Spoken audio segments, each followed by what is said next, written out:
Hi, everyone, and welcome to another episode of the Books and Mortar podcast with me, your host, Razia, where we talk about the books that build us.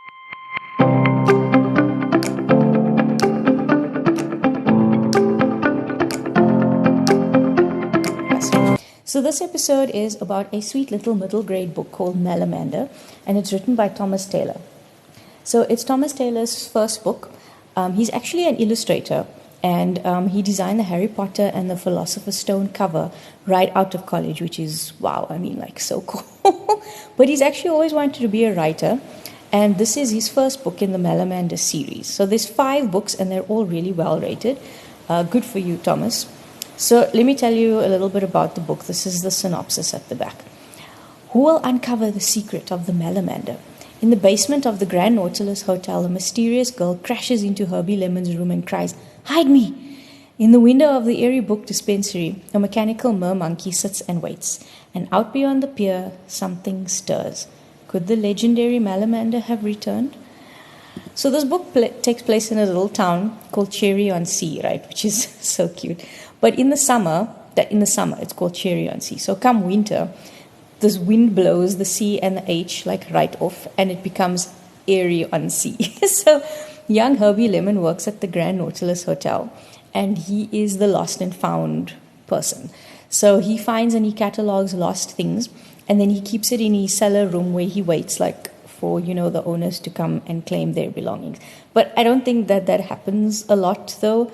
And in a way, shame, Herbie himself is kind of a lost and found, because he was found on the beach one day, actually, when he was a baby, and he was adopted by the town.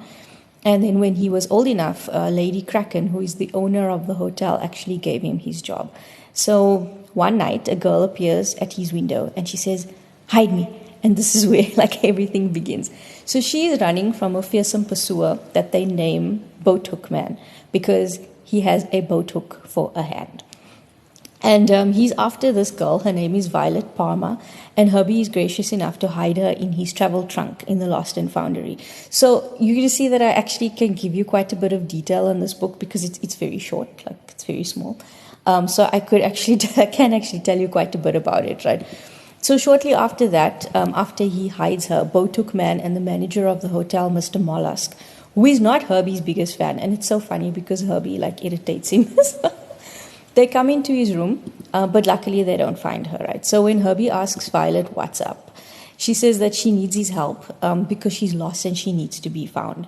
And she's in town looking for clues about the disappearance of her parents. So she tells him that when she was a baby, they mysteriously disappeared at the beach in Eerie-on-Sea, and all they left behind was 2 pairs of footprints and 2 pairs of shoes. And then there was something else, though, another set of tracks that looked as though someone or something had dragged itself out of the water, but that part wasn't reported in the papers. So she asks Herbie to help her, because apparently her parents were staying at the Grand Nautilus Hotel at the time of their disappearance, so she figures it's a good place to start. Clever girl. So they get the idea to look in the lost and found to see if her parents' luggage is actually still there. So it turns out that their luggage was supposedly collected by someone, but Violet says that it's not possible, because besides her great aunt who she stays with, there's no one else, and the aunt hasn't picked up the luggage. And shame, Violet actually, she remembers her father, but she can't remember who her mother was, at all, not even her mother's name. And she comes up with a theory that maybe her parents' luggage was stolen from the Lost and Foundry, which Herbie doesn't want to believe, because how could that happen? So they go and investigate the room that her parents stayed in, and they find a card from a place in town called the Eerie Book Dispensary. So they go and have a look. And this was actually quite fun, right? The Eerie Book Dispensary is not exactly a library. There's this old mechanical mer-monkey. Yes, a mer-monkey. So it's a monkey with the tail of a fish, who prescribes books to people, in a sense.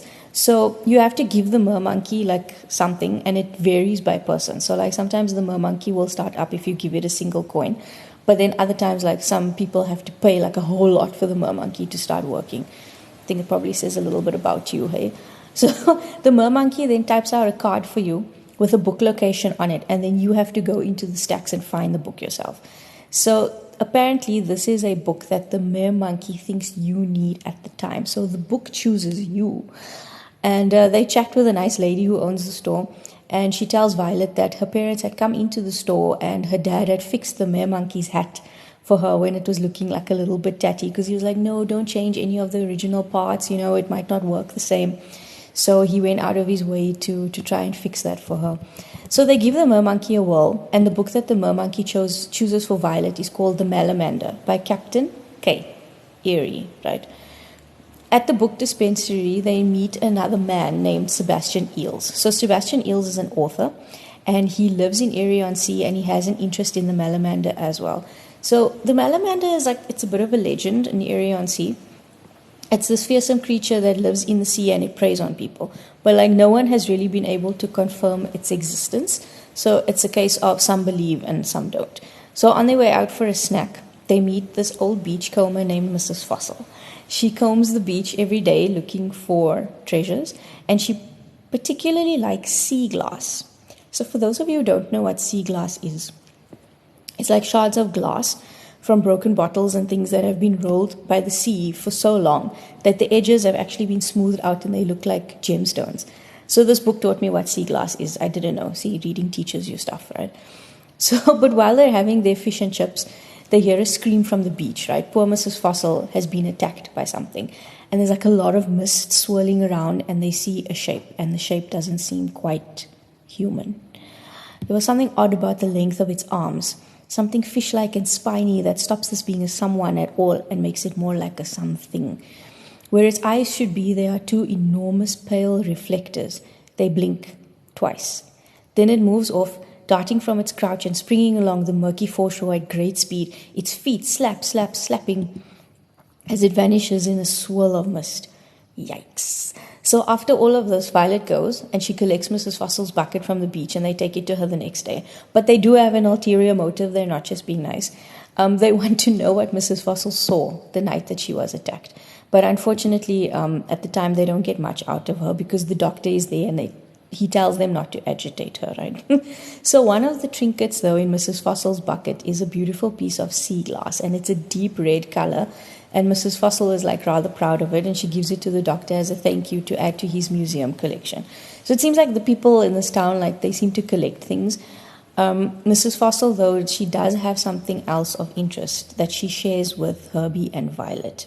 So it goes like this. What is the Malamander legend exactly? Asks Vi. I mean the one everyone knows, the one the tourists ask you about. Oh, there are lots of different stories about it going way back, says Mrs. F. It's a monstrous creature, half man, half fish, half goodness knows what, that has haunted these misty shores since before ever a town was built on Erie Rock. They say it can sometimes be glimpsed at midwinter approaches as it searches for some way to lay its magical egg. Magical egg? Vi says, what kind of magical egg? Oh, the grants you your dearest wish kind, Mrs. F chuckles with a return to her usual cheerfulness. The whole makes your dreams come true shebang.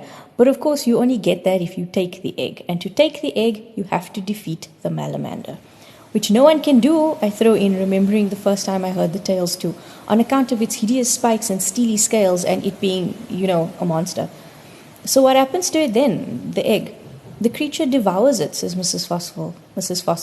As the sun rises the next day when its mate never comes, it eats up that egg and it slinks back into the deep for another year. Yikes, that gave me shivers, hey, when you're reading that in the book, the atmosphere that the words create, it's actually quite eerie. So Mrs. F tells them that lots of people have reportedly tried to take the egg, but none of them have succeeded. And when they leave Mrs. Fossil, Violet turns to Herbie and she tells him that the book describes the egg as a wondrous ruby red with a glow inside like a fire, the kind that the doctor just took from Mrs. Fossil. Intrigue. So Violet and Herbie find out something interesting after an encounter with Sebastian Eels, right? It turns out that Sebastian knew Violet's father. And while Sebastian doesn't seem to believe in the existence of the Malamander, Violet's father, Peter, was a believer. So he dedicated a lot of his time to researching the Malamander, and he'd written this whole manuscript outlining his findings, and he was determined to go out and find it. So the story goes that Peter and Sebastian went out together to find the Malamander to settle the matter of its existence once and for all. But as Herbie wisely, in my opinion, points out, not finding something doesn't mean that it doesn't exist. And no one knows what happened, but when they returned, neither of them said a word, and Peter left town that day. And 1 year after this incident, Peter Parma returned to Eerie-on-Sea with his wife and his daughter Violet. And the day after their arrival, baby Violet was found alone in the Grand Nautilus Hotel with both her mother and her father vanished.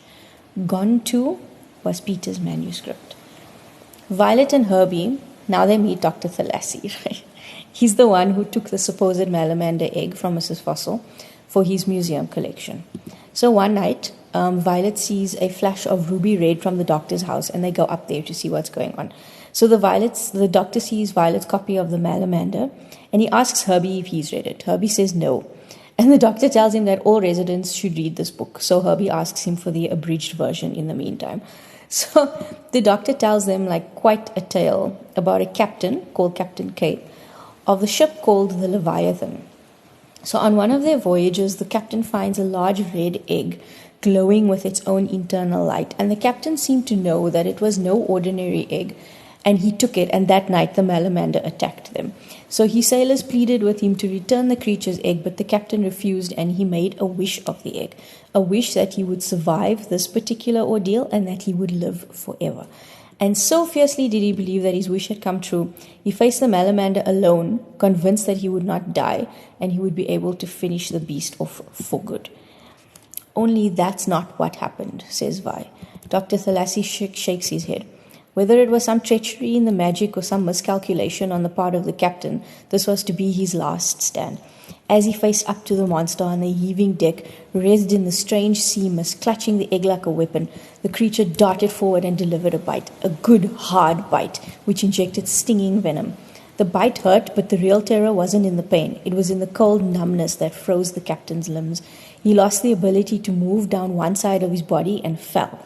In horror, Captain K could only watch as the Malamander bent over him and, with a single snap of its jaws, tore off his right hand, the hand that held the Malamander egg, clean off and swallowed it whole. But that's not all, right? So apparently, the captain then had something grafted onto his arm to replace his lost hand. So Herbie and Violet listen in horror as Dr. Thalassie tells them that it was a boat hook. Boat hook man. So to confirm their suspicions, the little detective asks Dr. T if he has a photo of the captain, and of course he does. So they see that Captain K is indeed Boat Hook Man, and Dr. T tells them that the picture was taken 5 years before the attack, which made him 60 years old at that time, making him 200 years old now, which is impossible, unless... So to find out a bit more, Herbie and Violet sneak into Sebastian Eels' house. And they find out that he's actually planning to go out and find the Malamander that evening on midwinter, the longest night of the year. And obviously he's aiming to find the Malamander egg, right? So he does believe. Not only that, the pair find out that Sebastian is also working with Boat Hook Man, who we now know is Captain K, to help free him from his curse of eternal life. But to get the egg, remember, Sebastian Eels has to defeat the Malamander, and no one actually knows how to do that.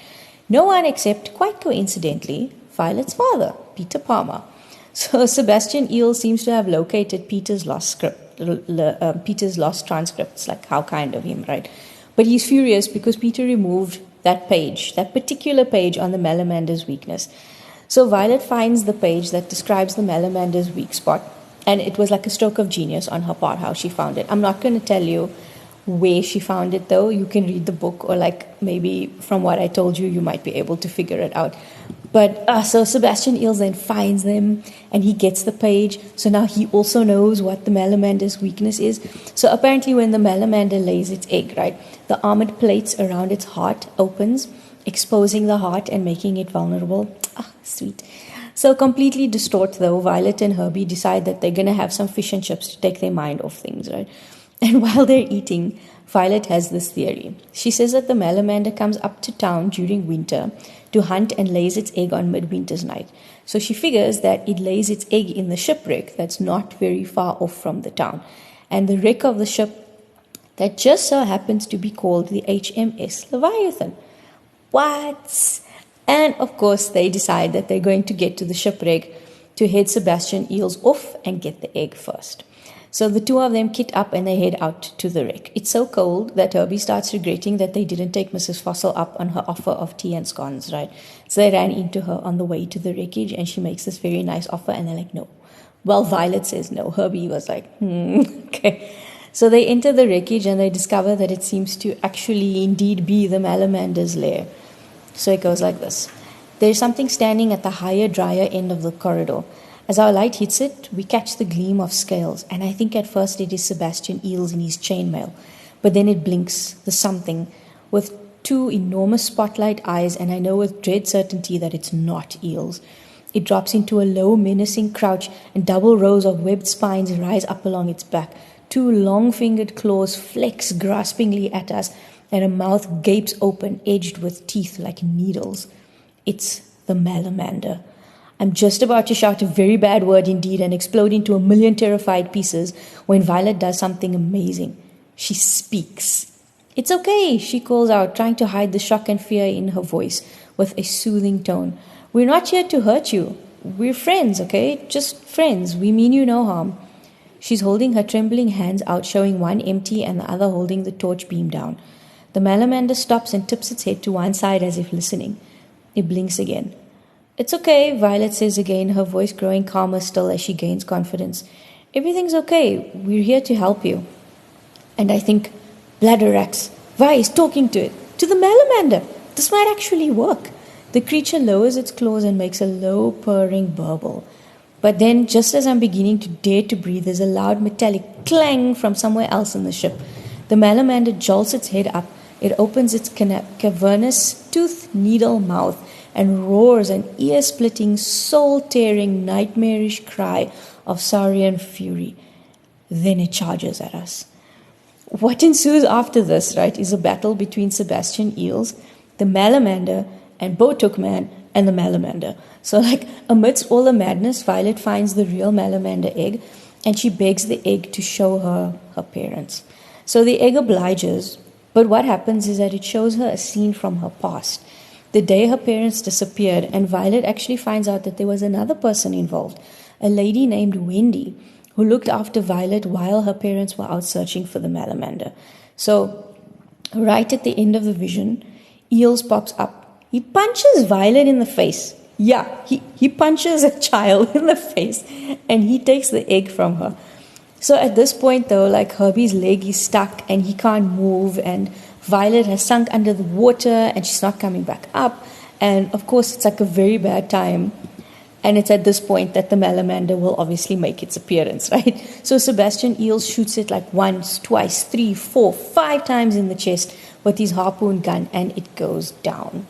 So while Eels is fulfilling his promise to Captain K, though perhaps not quite in the way the captain had hoped for, Herbie sees Violet making her way around Sebastian to come up behind him. She pushes him into the water and manages to take the egg from him.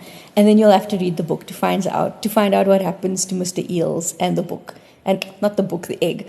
The problem, though, is that Herbie is still stuck. And there's nothing Violet seems to be able to do to get him out. The water closes over him and everything goes dark. Luckily, they become light again. And when Herbie opens his eyes, it's to find himself in the Eerie book dispensary under the nose of Dr. Thalassie. So Violet is there too. So is Jenny of the book dispensary and old Mrs. Fossil.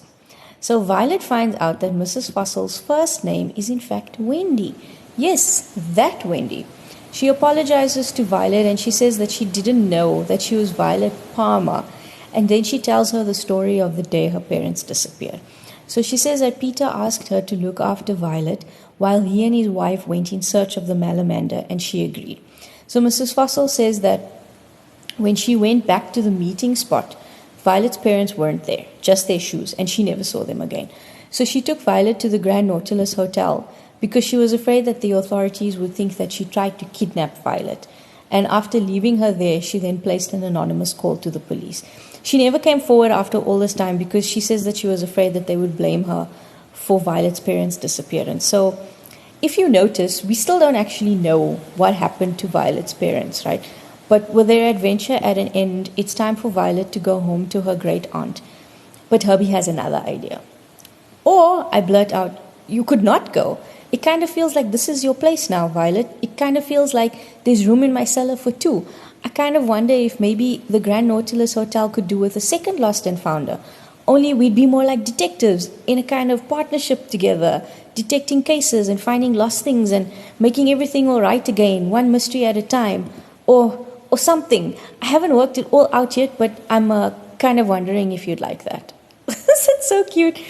And so happily, Violet agrees to Herbie's proposal, and this is now the start of their adventures together, right? So you can see there's like this element of found family here between the two of them, which is really sweet.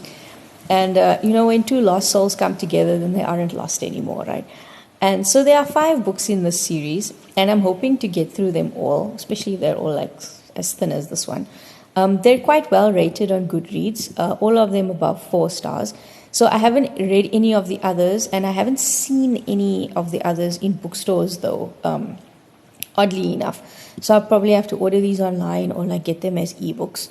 So I used to be very against ebooks at one point, right? So I still prefer a physical book to read, but I realized that there are many amazing books that aren't actually ever published as hard copies. And I was depriving myself of some amazing fantasy series that hopefully I'll get to share with you in the future. So just devour stories, right? In whatever medium you find them. Don't let anyone tell you that listening to an audiobook is not reading. It's one of the earliest ways of sharing stories was orally. So by listening to audiobooks, we are in a sense going back to our roots. So yeah, just consume stories, read ebooks, read physical books, listen to audiobooks. It doesn't matter. You're still consuming a story. So I hope that you've enjoyed this short episode. This is it for this episode of the Books and Mortar podcast with me, your host, Rizia, where we talk about the books that build us. Until next time, bye.